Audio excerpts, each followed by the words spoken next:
Nakabantay raw ang gobyerno sa sitwasyon sa Bulkang Mayon ayon kay Pangulong Bongbong Marcos. May ulat on the spot si Ian Cruz. Ian?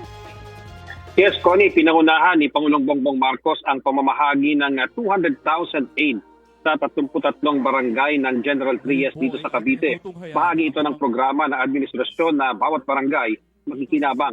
Ang pondong ito magagamit ng barangay para sa iba't iba nilang gastusin gaya sa streetlights, patrol vehicles, CCTV camera at maging sa power generators na magagamit ng health centers o ng evacuation centers. Kalahati naman ito po ni ilalaan sa edukasyon. Kaya bago ang seremonya, nakipagkita pa ang Pangulo sa 165 presidential scholars ng General Trias. Nabatid na 5 scholars ang nirekomenda ng bawat barangay para mapasama sila sa programa. Sabi ng Pangulo sa kanila, mahalaga ang pag-aaral dahil ito ay dala nila kahit saan, bagay na hindi po pwedeng kunin ni numan.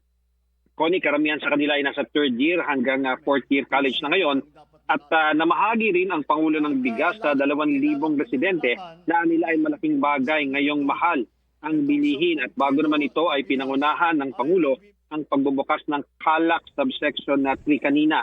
Malaking ginhawa sa mga motorista na bukas na ang Governor's Drive Interchange ng Calac sa General Trias. Ang dating biyahe mula Binyan City sa Laguna na 1 oras, ngayon ay 26 minutes na lamang. Ang nabuksang segment naman, sabi ng Pangulo, dating kalahating oras ang travel time, ngayon ay nakat daw ito sa 5 minutes. Libre ng 1 buwan ang pagdaan sa interchange. Kaya ang babayaran lang ng motorista ay ang paggamit sa Calac mula sa Mamplasan hanggang sa Silang. Kapag natapos hanggang Kawit Cavite ang Calac na inaasahang didikit sa Cavitex. Nagbigay din Connie ng pahayag ang Pangulo ukol nga sa pag-aalboroto ng Bulkang Mayon. Anya nagpunta na si DPW Secretary Vince Dizon doon, pati na ang DSWD. Kailangan daw linisin ang kalsada na balot ng asphalt.